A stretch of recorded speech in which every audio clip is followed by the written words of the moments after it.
බබා නිරෝගී වුණාට අවට පරිසරය නිරෝගීද? දරුවෙක් ඉපදුණු ගමන්ම අපිට එන්නතක් දෙනවා. 2026 ජනවාරි මාසයෙන් පස්සේ ඉපදෙන බබාලට අජීවී පොලියෝ එන්නතක් මාස 4න් තමයි දැන් ලබා දෙන්නේ. අයියෝ මේක දුන්නට පස්සේ අට උණ ගනීද? අනිවාර්යෙන් ළමා ලදරු වර්ධන සටහන් පොත හොඳට පරිස්සම් කරලා තියාගන්න. ඒක පළවෙනි කාරණා. උණ ගන්න එක ගොඩක් හොඳයි නේ.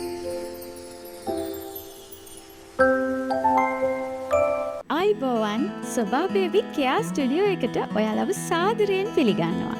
ඉතින් මන් දන්නවා අම්මලා අපිත් එක්ක ගොඩාක් වෙලාවට එකතු වෙනවා කියලා. මොකද අපි හැමදාමත් කතා කරන්නේ දරුවන්ට තියෙන ගැටලු සහ දරුවෝ කොහොමද අපි පරිස්සම් කරගන්නේ, දරුවන්ව කොහොමද අපි ආරක්ෂා කරගන්නේ වගේ අම්මලට ගොඩාක් වැදගත් වෙන කාරණා ගැන. ඉතින් අම්මලට තියෙන තවත් වැදගත් ප්‍රශ්නයක්, එහෙමත් නැත්නම් වැදගත් මාතෘකාවක් ගැන තමයි අද දවසේ අපි සබා බේබි කියා ස්ටුඩියෝ වෙතින් කතා කරන්න ලෑස්ති වෙලා ඉන්නේ. ඒ තමයි දරුවන්ව ආරක්ෂා කරන මේ එන්නත්කරණය ගැන. ඉතින් මේ එන්නත්කරණය හරියට කරන්න ඕනේ කොහොමද? එන්නතක් ලබා දුන්නට පස්සේ දරුවෙකුට උණ ගැනෙන්න පුළුවන්ද? අනිත් එක තමයි එක එන්නතක් හරි මිස් වුණොත් ඒකට අපි මොනවද කරන්න ඕනේ? මේ හැම දෙයක් ගැනම ඔබව හොඳින් දැනුවත් කරන්නයි අද දවසේ අපි ලෑස්ති වෙලා ඉන්නේ. ඉතින් දිගටම සබා බේබි කියා ස්ටුඩියෝ එක එකතු වෙන්න කියලා ඔබට ආරාධනා කරනවා. ඉතින් විශේෂයෙන්ම කියන්න ඕනේ අද මේ ගැන ඔබව දැනුවත් කරන්න අපිත් එක්ක එකතු වෙන්නේ පෞල් සෞඛ්‍ය සේවා නිලධාරිණී පියුමලී ද සිල්වා මහත්මිය. අයිබෝවන්. ඉතින් දිගටම අපිත් එක්ක රැඳිලා ඉන්න. මොකද පියුමලිය මිස් ලෑස්ති වෙලා ඉන්නවා මේ ගැන ඔයගලන්ට හොඳ අවබෝධයක් ලබා දෙන්න. ඉතින් පියුමලී මිස් දැන් අම්මලට තියෙන ලොකම ප්‍රශ්නේ තමයි දරුවෙකුට කොහොමද මේ එන්නත් ටික ලබා දෙන්නේ? මොකද ඉපදෙනකොටම දෙනවනේ අර කාඩ් එකක් නේ. ඉපදුණු වෙලාවෙත් මුලින්ම වැක්සින් එකක් දෙනවා. නේ? ඊට පස්සේ තමයි මාස 2න් 4න් 6න් ওই විදිහට පිළිවෙලට වැක්සින් ටික දෙන්නේ.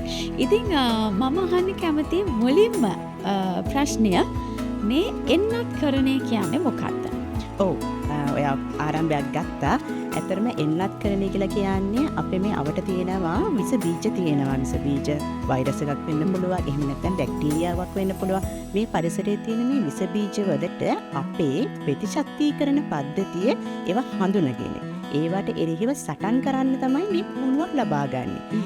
ඒකට බබෙක්ට ආරක්ෂාව දෙන්න, ප්‍රතිශක්තියගේ හැදෙන්න, එයාට සරලවම කරන්න පුළුවන් එකම ප්‍රතිකර්මය තමයි මේ එන්නත් ලබා දෙන එක. මං කියන්න කැමතියි ඔයගොල්ලන්ට.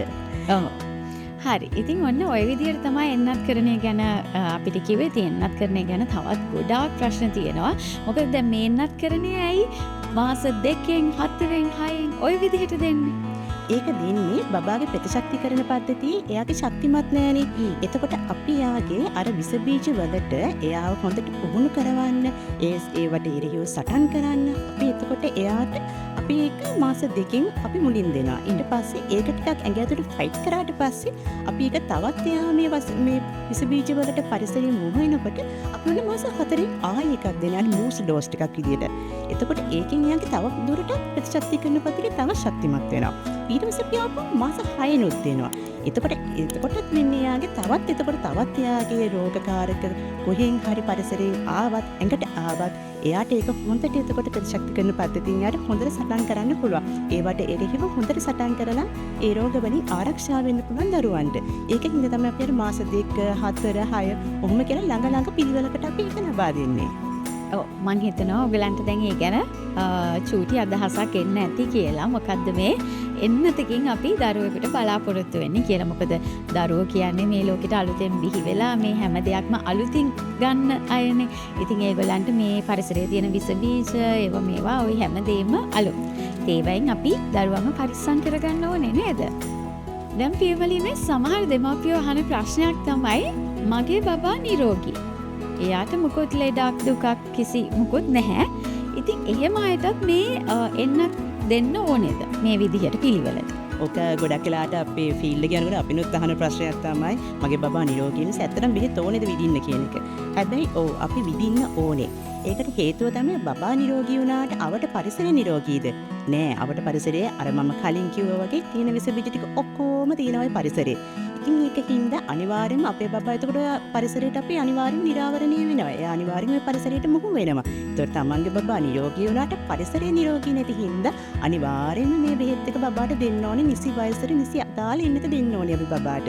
එතකොට තමයි අපේ බබා අපිට හැමදාම නිරෝගී විදිහට තියාගන්න පුළුවන්. හරි. ඉතින් දැන් ඔය විදිහට ඔබව දැනුවත් කරනවා. ඉතින් එන්නක් කරණය ගැන දැනුවත් කරනවා. දැන් පියුමලින්ස් හොඳ දෙයක් කිව්වා. බබා නිරෝගී ගෙදරදී හොඳ පරිසරයක් තියෙනවා. එහෙම කියලා අපිට මේවා ආවට ගියාට දාන්න බෑ නේද? අනිවාර්යයෙන්ම ඒ පිළිවෙලට ඒ දේවල් කරගන්න ඕනේ. මොකද අපි ජීවත් වෙන්නේ විස බීජ තියෙන පරිසරයක. ඉතින් පරිසරය හැමදාම වෙනස් වෙනවා. ඉතින් ඒවට ඔරොත්තු දෙන විදිහට අපි දරුවෝ ලොකු කරන්න ඕනේ. මට දැන් තියෙනවා තව ප්‍රශ්නයක් අහන්න. මොකද අපි හැමෝම දන්නවා දරුවෙක් ඉපදුණු ගමන්ම අපිට එන්නතක් දෙනවා. ඒ තමයි BCG එන්නත. ඒක ක්ෂය රෝගය වළක්වන්න දෙන එන්නතක් නේද? ඉතින් ඒක හැම දරුවෙකුටම කියන්නේ අපි පොඩි කාලේත් හැම කෙනෙකුටම දීලා තියෙනවානේ. මට කියන්නකෝ පියමලින්ස් මොකද්ද මේ BCG එන්නතේ තියෙන වැදගත්කම? ඔව්. BCG එන්නත තමයි ඇත්තටම අර කලින් කිව්වා වගේම පළවෙනියටම බබෙක් ඉපදිච්ච ගමන්ම එයාට දෙන එන්නත. එතකොට ඒක බබා හම්බ වෙලා පැය 24ක් යනකොටම අපි යාට ඒක දෙනවා. බබා හොඳට නිරෝගීව ඉන්නවා නම් එයා බබා හම්බ වෙලා අනිවාර්යෙන්ම අපි පැය 24ක් ඇතුළත අනිවාර්යෙන් මේ BCG එන්නත බබාට දෙන්න ඕනේ. එතකොට මේක අර ඔයා කලින් කිව්වා වගේම වත්සලා ක්ෂය රෝගය බලක්වන්න තමයි ඇත්තට මේක දෙන්නේ. එතකොට ක්ෂය රෝගයේ හින්දා බබාට එන සමහරකට TB මෙනින්ජයිටිස් කියලා මොළේ උණ සම්බන්ධව ක්ෂය රෝගය එනවා. එතකොට අපි ඒක බලක්වන්නත් අපි මෙයාට මේ BCG එක දෙනවා. ඊට අමතරව ක්ෂය රෝගයේ හින්දා වෙනහළු වලින් පිටත අවයවවල තියෙන ක්ෂය රෝගය හැදෙන්න පුළුවන්. කියන්නේ අපි හිතන්නේ ක්ෂය රෝගය කිව්වම මේක මේ පෙනහළු වලට විතරයි කියලානේ. නැහැ. එහෙම නෑ. පෙනහළු වලින් පිටත අවයවවලත් ක්ෂය රෝගය හැදෙන්න පුළුවන්. එතකොට අපි ඒක පාලනය කරන්නත් අනිවාර්යයෙන්ම මේ BCG එන්නතින් තමයි ඒකත් පාලනය වෙන්නේ. ඒකයි අපි බබෙක් හම්බෙච්ච ගමන්ම ඉපදිච්ච ගමන් පැය 24ක් ඇතුළත මේ BCG එන්නත අපි ලබා දෙන්නේ බබාට. ඒක තමයි ඒකේ ප්‍රධානම වැදගත්කම. ඔව් ඔන්න ඒ ගැන ඔන්න අද තමයි මමත් හරියටම දැනුවත් උනේ. මං හිතනවා අපිත් එක්ක එකතු වෙලා ඉන්න අම්මා කෙනෙකුට මේ BCG එන්නත ගැන මොකක් හරි දැනගන්න තිබුණා නම් ප්‍රශ්නයක් තිබුණා නම් මේ වෙලාවේ ඒක දැනගන්න ඇති කියලා හොඳ පිළිතුරක් ලබා දුන්නා පියුමලින්ස්.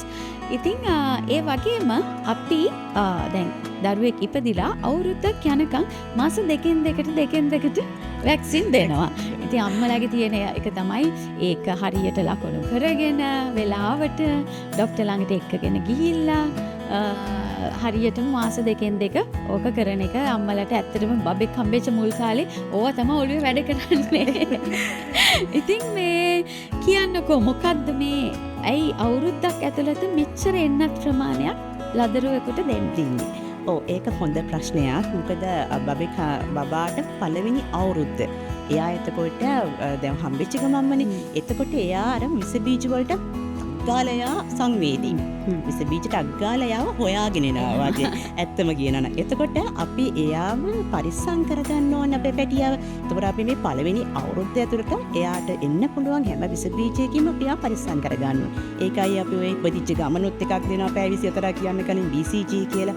ආයි මාස 2කින් දෙනවා 4ෙන් දෙනවා ඕනම කියලා දැන් අපි කතා කරනවානේ. ඒතර අවුරුද්ද පළවෙනි අවුරුද්ද ඇතුළත අපි සාමාන්‍යයෙන් තමන්ගේ පැටියට එන්නත් වරක 6ක් හම්බ වෙනවා යාට. පළවෙනි මේක අපි දැන් කතා කරා. BCG එක පැය 24ක් යනකොට ඒක බබාට හම්බ වෙනවා. ඊළඟට අපි දෙන්නේ මාස 2 සම්පූර්ණ වූ විට. ඒකෙදි අපි දෙනවා යාට පෙන්ටාවේලන් කියලා. ඒකේ පළවෙනි මාත්‍රාව ඒක අපිට සිංහලෙන් අපි කියනවා නම් පංච සංයුජ එන්නත කියලා අපි කියන්නේ. එතකොට ඒකේ පළවෙනි මාත්‍රාව තමයි අපි දෙන්නේ. ඊළඟ මුඛ පොලියෝ එකේ පළවෙනි මාත්‍රාව අපි දෙනවා මාස 2 සම්පූර්ණ වූ විට. පංච සංයුජ කැලලම් තියෙනවා නමේ පංච පහක් රෝග පහක් කියකින් වළක්වනවා. ගලපටලිය, කක්කල් කැස්ස, පිට ගැස්ම, හෙපටයිටිස් B, හිමෝෆිලස් ඉන්ෆ්ලුවෙන්සා B කියලා මේ රෝග පහම අපි වළක්වනවා අර පළවෙනි පෙන්ටාවලන්ට් එන්නතේ. එතකොට ඒක තමයි අපි මාස 2 දෙන්නේ. පෙන්ටාවලන්ට් එකේ පළවෙනි මාත්‍රාවයි මුඛ පොලියෝගේ පළවෙනි මාත්‍රාවයි. මාස 4 දී මාස 4 දෙන්නේ ඔය කිව්ව පෙන්ටාවලන්ට් එකේ දෙවෙනි මාත්‍රාව. ඒ කියන්නේ එක බූස්ටර් ඩෝස් එක. කියන්නේ ඒක බූස්ට් කරනවා අපි යාට තව ඒකෙන් අපි යාට ප්‍රතිශක්තිය ලබා දෙනවා. එතකොට යාට ඒ වගේම මුඛ පොලියෝ එකේ දෙවෙනි මාත්‍රාව අපි දෙනවා. මුඛ පොලියෝ එකකින් කෙනිම වචනෙම තියෙනනේ පොලියෝ කියලා. පොලියෝ තමයි අපි ඉතින් වළක්වන්නේ. ඊට අමතරව අපි දෙනවා තව එකක් දෙනවා. අජීවී පොලියෝ කියලා තව එකක් අපි බබාට දෙනවා. ඒකෙන් වළක්වන්නේ පොලියෝ තමයි අපි 2026 වර්ෂයේ පොඩ්ඩක් අපේ ජාතික ප්‍රතිශක්තිකරණ වැඩසටහනේ පොඩ්ඩක් අපේ ෂෙඩියුල් එක වෙනස් වුණා. ඒක මම හිතන්නේ දැන් අම්මලා ගොඩක් අය දන්නවත් ඇති, නොදන්න අම්මලා කීප දෙනෙකුත් ඇති. 2026 ජනවාරි මාසයෙන් පස්සේ ඉපදෙන බබාලට අජීවී පොලියෝ එන්නත මාස 4න් තමයි දැන් ලබා දෙන්නේ. අපි ඔක කලින් දුන්නේ මාස 2කින්. දෙකේදී දුන්න 4දී දුන්න. දැන් අපි 2020 ඉපදිච්ච බබාලට අපි දැන් දෙන්නේ මාස 4දී. ඒක තමයි මේ ජාතික ෂෙඩියුල් එක වෙනස් වුණා. ඒක ඉතින් ඒ අනුව තමයි එතකොට අපි දැන් මාස 4දී තමයි අජීවී පොලියෝ එකේ පළවෙනි මාත්‍රාව දෙන්නේ. ඊට පස්සේ අපි ආපහු මාස 6දී. 6 සම්පූර්ණ වුණාට පස්සේ ඊට පස්සේ අපි ඒත් දෙන්නේ අර කිව්ව පෙන්ටාවලන්ට් එකේ තුන්වෙනි මාත්‍රාව. තවත් ප්‍රතිශක්තියක් ලැබෙනවා. ප්‍රතිශක්තියක් කියලා තවත් පොඩ්ඩක් ඒක බූස්ට් වෙනවා. එතකොට ඒකේ තුන්වෙනි මාත්‍රාවයි මුඛ පොලියෝ එකේ තුන්වෙනි මාත්‍රාවයි තමයි අපි එතකොට මාස 6දී දෙන්නේ. ඔන්න මාස 2 4 6 ඉවරයි. එතකොට අපි දුන්නේ එකම එක තමයි. එතකොට බබාට බූස්ට් කර දුන්නා අපි දැන් බබා එකේ ප්‍රතිශක්තිය දැන් අරන් තියෙනවා. ඊට පස්සේ අපි දෙන්නේ මෙයාට මාස 9 සම්පූර්ණ වෙන්න. මාස 9 සම්පූර්ණ වුණාම අපි දෙන්නේ MMR කියලා එන්නතක් තියෙනවා. ඒතකොට ඒකේ තියෙන්නේ අකුරු තුනක් MMR. ඒතර අනිවාර්යයෙන්ම රෝග තුනක් තමයි මම වළක්වන්නේ. සාරාම්ප, කම්බුල්ගාය සහ රුබෙල්ලා. ඕක තමයි වළක්වන රෝග ටික. ඒ රුබෙල්ලා එක ඒ කාලේ ඉඳලම දුන්නද නැත්නම් අලුතින්ද දෙන්නේ? නෑ. ඒක අප්චූටි කාලේද අප්චූටි කාලේ අපිට රුබෙල්ලා කියලා වෙනම දුන්නා. මතකයි. ඒතර අපිට ඒක වෙනම දුන්නේ. රුබෙල්ලා කියලා වෙනම ඉස්කෝලේට ඇවිල්ලා ඒ දවස්වල දුන්නා. නමුත් දැන් ඒක එහෙම දෙන්නේ නැහැ. අපේ දැන් වෙනම දැන් ඒක අර MMR කියලා අපේ වැක්සින් එකක් හඳුනා දීලා තිනවා. ඒකටම අදාළ කරලා තමයි දැන් රුබෙල්ලා එක දෙන්නේ. ඒක ලේසි. ඒතකොට එක පාරින් ඉවරයි වැඩි. ඒතකොට ඒ MMR එකේ පළවෙනි මාත්‍රාව තමයි මාස 9දී අපි ලබා දෙන්නේ. ඊට පස්සේ අපි දැන් අර මම කියවනේ මේ ජාතික ෂෙඩියුල් එක වෙනස් වුණා කියලා මේ අවුරුද්දේ මුල් අපි කලින් අජීවී පොලියෝ එක මාස 2දී දුන්නා, මාස 4දී දුන්නා. හැබැයි දැන් පළවෙනි මාත්‍රාව පටන් ගත්තේ දැන් මාස 4. දැන් ඒකේ දෙවෙනි මාත්‍රාව කොහෙන් ආයෙන්නේ? ඒකට මාස 9න් තමයි අපි ඒකේ දෙවෙනි මාත්‍රාව දැන් අපි මේ අවුරුද්දේ මුල ඉඳලා බබාලට ලබා දෙන්නේ. ඒතර ඔන්න දැන් එතකොට අපි එතකොට පහක් කතා කරා. BCG එක කතා කරා මාස 2දී 4දී 6දී. මාස 9දී ඔන්න එතකොට අපි එන්නත් වර්ග පහක්ම දැනට කතා කරලා ඉවරයි. ඊට පස්සේ අපි දෙන්නේ අවුරුද්ද සම්පූර්ණ වූ විට. අවුරුද්ද සම්පූර්ණ වූ විට අපි දෙනවා Japanese encephalitis කියන වැක්සින් එක තමයි ඊළඟට ලබා දෙන්නේ. ඒකත් මොලේ උන සමයකින් වළක්වන්නේ. ඒක සතෙක්ගෙන් තමයි ඒක මේ බබාලට බෝ වෙන්නේ. ඒක විශේෂයෙන්ම මදුරුවෙක්ගෙන් තමයි ඒක බෝ වෙන්නේ. ඉතින් අපි ඒ රෝගය වළක්වන්න අපි අවුරුද්ද සම්පූර්ණ වූ විට ඔය කියන ජපනීස් එන්සෙෆලයිටිස් කියන එන්නත ලබා දෙනවා බබාට. ওই ටික තමයි පළවෙනි අවුරුද්ද ඇතුළත බබෙක්ට ලබා දෙන වැක්සින් එන්නත් ටික. ඒක අනිවාර්යයෙන්ම බබාට දිය යුතුමයි. ඒක තමයි. ඒක හොඳ දෙයක්. අනිවාර්යයෙන්ම කියලා කිව්වා. ඒක අනිවාර්යයෙන්ම බබෙකුට දෙන්න ඕනේ. මොකද චූටි බබාලා හොයන දේ කටේ දාගන්නවා. දකින්න කෙනාගේ අත්තට යනවා. ඉතින් අම්මලා තාත්තලා වුණත් එළියේ ගිහිල්ලා විවිධ ලෙඩ රෝග වලට මුහුණ දීලා දරුවොත් එක්ක ඉන්නවා. ඉතින් ඒවත් එක්ක දරුවන්ට මේ දේවල් හැදෙන්න තියෙන ප්‍රතිශතය වැඩි නේද? ඉතින් ඒක නිසා ඔන්න අම්මලා හොඳ කල්පනාකාරීව ඉන්න මේ එන්නත් ටික දෙන්න අමතක කරන්න එපා. අන්න තව එකක් තමයි අම්මලට තියෙන ගැටලුව. ඉස්සර මටත් මේක තිබුණා. බබාට දැන් වැක්සින් එක දෙන්න යනවා කියනකොටම හිතෙනවා අයියෝ මේක දුන්නාට පස්සේ යාට උන්න ගනීද? අඬයිද? ඒක ඇඟේ අමාරුවක් එයිද? ඕක ડોක්ටර් කෙනෙකුත් අහනවා ගිය වෙලේ ඉඳලා. ડોක්ටර් උනා ගනීද දැන් එහෙම කියලා. ඇත්තට මේකේ මොකද්ද තියෙන විශේෂම දේ? ඔව්. එයා ඔක ගොඩක් ගැන ඔයා දැන් ඔයාටත් තිබ්බ ප්‍රශ්නයක් කියවනේ. ඇත්තටම ඒක අපේ අම්මලාට හරීම ප්‍රශ්නයක් එක බබාට උණ ගන්නවා කියන එක. ඒක ඇත්තටම හිත රිදෙන කාරණාවක් තමයි. ඉතින් බබාට උණ ගන්නවා කියන එක. නමුත් ඉතින් ඒක තමයි බබාට එන්නතක් දීලා ඒ එන්නතෙන් අර අපි මුලින්ම කිව්වනේ එන්නත් කරන්නේ කියන එකට අපි හඳුනන කිව්වනේ. ඒක ඇඟ ඇතුලේ ෆයිට් කරනවා කියලා. එතකොට අපි දුන්න එන්නත හොඳට ඇඟ ඇතුලේ වැඩ කරනවද කියලා අම්මට දැනගන්න පුළුවන් හොඳම විදිහක් තමයි උණ එනවා කියන එක. අන්න ඒකනේ අම්මලා දැන් දුක් වෙන්න එපා. උණ ගන්න එක ගොඩක් හොඳයි නේ. එතකොට එන්නත කොහොමද ඇක්ටිව් කියලා අපි එතකොට හඳුන ගන්න ලක්ෂණයක්. මොකද දැන් බබෙකුට කියන්න බෑනේ. තියෙන ඇතුලේ වෙන දේ. ඉතින් ඒක නිසා ඔන්න දැන් දුක් වෙන්න එපා. වැක්සින් එකක් දීලා බබෙකුට උණ ගත්තොත් පොඩ්ඩක්වත් දුක් වෙන්න එපා, සතුටු වෙන්න. ඔව් ඒක තව සමහරක් වෙලාවල් වලට අසාමාන්‍ය වෙන අවස්ථාත් තියෙනවා. ඉතින් ටිකක් හයි ෆීවර් යන්න තියෙන chance එක තියෙනවා. කියන සාමාන්‍ය ෆැරන්හයිට් 102කට එහා පැත්තේ වුණ යනවා නම් අපි කියනවා චුට්ටක් වෛද්‍යවරයෙක්ට පෙන්න ගන්න. ඔබගේ ගමේ ඉන්න මිඩ්වයිෆ් මිස් ඉන්නවා. මිඩ්වයිෆ් මිස් සහමල මිස්ටර් පොඩ්ඩක් කියන්න කියලා අපි කියන අවසන් නම් සාමාන්‍ය උණ ගන්න එක ඇත්තටම ප්‍රතිශක්තිකරණය ඇඟ ඇතුලේ වැඩ කරා කියලා අපිට දැනගන්න පුළුවන් එක ලක්ෂණයක්. ඔව් දැන් ඔන්න අපි වැදගත් ප්‍රශ්න ටිකක් කතා කරා. ඒවට උත්තර හම්බුණා බොහොම පැහැදිලිව. ඉතින් අපිත් එක්ක එකතු වෙලා ඉන්න අම්මලට මම හිතනවා දැන් ඔළුවේ තිබ්බනම් මොන හරි ගැටලුවක් ඒ දේවල් निराකරණය වෙන්න ඇති කියලා. ඉතින් දැන් මට තියෙනවා පියුමලී මිස්ගෙන් අහන්න තවත් චූටි ප්‍රශ්න ටිකක්. හැබැයි මට කෙටියෙන් තමයි ඒවට උත්තර ඕනේ. ඔන්න එහෙනම් මගේ පළවෙනි ප්‍රශ්නේ. බබාට එන්නත් දුන්නහම ලෙඩ වෙනවද? ඒ අදහස වැරදි. අපි බබෙක්ට එන්නතක් දෙන්නේ ලෙඩ වෙන්න නෙමෙයි, ලෙඩ වලින් ආරක්ෂා වෙන්න. දෙවෙනි ප්‍රශ්නේ බබා ගෙදර ඉන්නවා නම් එන්නත් අවශ්‍ය නැහැ. ඒකත් වැරදි. ඔකට අපි කලිනුත් අපි උත්තරේ දුන්නා. අර බබා නිරෝගී නම් පෙහෙත් විදින්න ඕනේද කියලා ඇහුවානේ. ඉතින්දිත් අපි කිව්වා නැහැ. බබා ගෙදර හිටියත් ගෙදර කට්ටිය අනිත් නිවසියන් වැඩි හිටිය අය ගෙදර ඉන්නවද? නෑනේ නේද? බබා ගෙදර හිටියට අනිත් අය ඔක්කොම එළියට යනවා. ඊළොයි කියන විසබිච් ටික ඔක්කොම ගියේ ඇතුළටත් අරගෙන එනවා. ඒක හින්දා එතකොට බබා පරිස්සම් නැහැ. මේ රෝග වලට බබා නිකම්ම නිගතිය. ඒ කියන්නේ ගෙදර ඉන්නකොට එයාට ලෙඩ රෝග හැදෙන්න පුළුවන්. ඒක හින්දා අනිවාර්යයෙන්ම එන්නත් ටික නානිසි වෙලාවට විදින්නම අවශ්‍යයි. තුන්වෙනි ප්‍රශ්නේ. එන්නත් දින මගහැරුණොත් සියල්ල නැවත පටන් ගන්න ඕනේ. නෑ. එහෙම එකක් නෑ. අපිට එක එන්නතක් දෙකක් මගහැරුණා කියලා අර මුල ඉඳලා ආපහු පටන් ගන්න උවමනාවක් නැහැ. මගහැරලා තියෙන එන්නත අපි හඳුනා ගන්න ඕනේ. හඳුනගෙන ඒ අදාළ එන්නත ඔබගේ සායනයට ගිහිල්ලා දිනයක් අරගෙන ඔබගේ මිඩ්වයිෆ් හම්බෙලා දිනයක් අරගෙන ඔබට මේ එන්නත එතන ඉඳලා නැවත එන්නත් ටික විදගෙන යන්න පුළුවන්. සියල්ල නැවත විදින්න උවමනාවක් නැහැ. ඔව් ඉතින් ඔන්න ඔය විදිහේ අපි කෙටි ප්‍රශ්න ටිකකුයි කෙටි පිළිතුරු ටිකකුයි ඔබට ලබා දුන්නා. ඉතින් දැන් සබා බේබී කියා ස්ටුඩියෝ එකට ආවොත් ප්‍රශ්නම තමයි තියෙන්නේ. ඉතින් දැන් මට පියුමලී මිස්ගෙන් තව ප්‍රශ්නයක් අහන්න දෙනවා. මම හිතනවා ඒක අම්මලට ගොඩක් වැදගත් වෙයි කියලා. මොකද අම්මලා අහනම දෙයක්. එන්නත් දුන්න දවසට බබාව නවන්න පුළුවන්ද?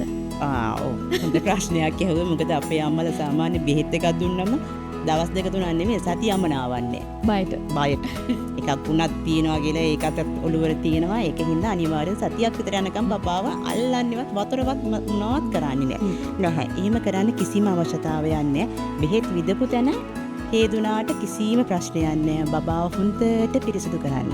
ඒක තමයි වෙන්න ඕන පළවෙනිම දේ. බෙහෙත් එකක් විදින්න සායනෙට එනකොටත් අනිවාර්යයෙන්ම අපි කියන ගොඩක් වෙලාවට අම්මලාට අනිවාර්යයෙන්ම හොඳට නාවල පිරිසිදු කරලා එක්කන් එන්න කියලා. ඒ වගේම ගෙදර ගිහිල්ලත් බෙහෙත් එක විදලා ගෙදර ගියාට පස්සේ හොඳට බබා පිරිසිදු කරලා තියන්න කියලා තමයි අපි කියන්නේ. තාවන්න නැතුව ඉන්න එපා. නවන්න. එහෙනම් ඔන්න බය නැතුව වෙන කිසිම ප්‍රශ්නයක් නැත්තම් නාවන්න පුළුවන් සුපුරුදු විදිහට. හරි. ඉතින් ওই විදිහේ ගොඩක් ප්‍රශ්න තියෙනවා මේ එන්නත් ගැන දැනගන්නත්.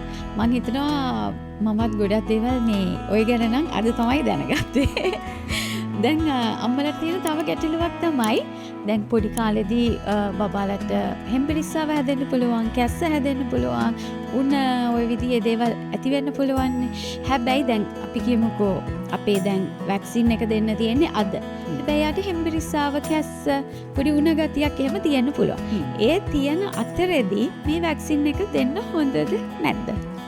ගොඩක් වෙලාට අපේ අම්මලා තීරණය කරනවා අද හෙම්බිරිස්සා විදින්න ඕනේ බෙහෙත් එක කියලා අපි අම්මලාම තීරණය කරනවා. ඒක වැරදි. අනිවාර්යයෙන්ම ඔයාට දීලා තියෙනවා නම් මේ අදාළ දවසේ බෙහෙත් විදින්න එන්න කියලා අනිවාර්යයෙන්ම සායනයට යන්න. එතන අනිවාර්යෙන් බෙහෙත් එක විදින්න කලින් බබා වෛද්‍ය පරීක්ෂණයකට යොමු කරනවා. එතන වෛද්‍යවරයෙක් අනිවාර්යෙන්ම ඉන්නවා. ඉතින් වෛද්‍යවරයා තීරණය කරනවා නම් බබාට ප්‍රශ්නයක් නැහැ මේ පොඩි හෙම්බිරිස්සාව මේ පොඩි කැස්ස බබාට ප්‍රශ්නයක් නැහැ මේ එන්නත දෙන්න කියලා අනිවාර්යෙන් බෙහෙත් එක විදින්න පුළුවන්. වෛද්‍යවරයා තීරණය කරනවා නම් බෙහෙත් එක විදින්න හොඳ නැහැ කිව්වොත් ඒක ප්‍රශ්නයක් නෑ අපිට විදින්න නැතුව එන්න පුළුවන්. ඒක ටික දවසක් පස්සට ගිහිල්ලා හරි ඒක ගන්න පුළුවන්. අර ගෙදර ඉඳගෙන අම්මලා තීරණය කරන්න එපා අපේ බබාට හෙම්බිරිස්සා මගේ බබාට කැස්ස අද විදින්න ඕනේ නැහැ කියලා තීරණ ගන්න එපා. තනි තීරණ අනිවාර්යෙන්ම සෞඛ්‍ය බලධාරියෙක්ගෙන් සෞඛ්‍ය නිලධාරියෙක්ගෙන් අනිවාර්යෙන්ම උපදෙස් ගන්න එකට. ඔව් ඉතින් මං හිතනවා ඔන්න අම්මලට ඒ පිළිබඳවත් පොඩි දැනුවත් වීමක් ලැබෙන්න ඇති.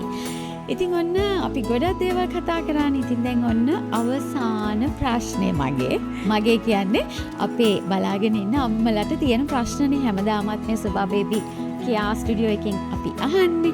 ඉතින් මට පෙව්මලීමස් අන්තිම සැරේට කියන්න එන්නත් කරණය ගැන ඔබ අම්මලාට දෙන උපදෙස මොකක්ද? මම මේම කියන්නම්. පළවෙනි එක තමයි බබාගෙට දැන් අපි මුලිනුත් කියවනේ බබාට කාඩ් එකක් දෙනවා කියලා නේ හොස්පිටල් එකකින් බබා හම්බුනාම අපි ඒකට කියන්නේ ළමා වර්ධන සෞඛ්‍ය සටහන් පත කියලා කියන්නේ. ඉතින් ඒක අනිවාර්යයෙන්ම පරිස්සම් කරගන්න.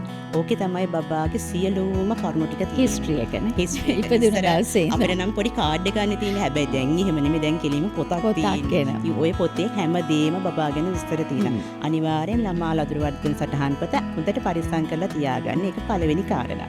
ඊළඟ තමයි ඔයාට සායනයට එන්න කියලා දිනයක් දීලා තියෙනවනේ ඒ සායන දිනියට යන්න. ගිහිල්ලා අනිවාර්යයෙන්ම තමන්ගේ බබාට අදාළ වයසට කිසි වයසට අපි කියනවා එන්නත ලබා ගන්න කියන එක. ඒතර ඒක දෙවෙනි කාරණා. ඊළඟට තමයි අපි කියමු ලබන සතියේ අපේ බබාට බෙහෙත් එකක් විදින්න තියෙනවා නම් පොඩ්ඩක් බබා පරිස්සම් කරගන්න. දැන් මොන්ටිසෝරි යන බබෙක් ඉන්නවනම් ලබන සතියේ බෙහෙත් විදින්න තියෙනවා නම් මොන්ටිසෝරි ඉන්න බබාලා ඔක්කොටම උනනම් අපි අවල හරියන්නේ නැහැ. චුට්ටක් බබා ගෙදර තියාගෙන අර බෙහෙත් එක ගන්නකන් චුට්ටක් බබා පරිස්සම් කරගන්න. ඒක තමයි තුන්වෙනි කාරණා. අනිත් එක තමයි මොනවාම හරි බබාට ලෙඩ රෝග තත්ත්වයක් තියෙනවා නම් ඒක ඔයාගේ මිස්ටර් කියන්න. මිඩ්වයිෆ් මිස්ටර් කියන්න.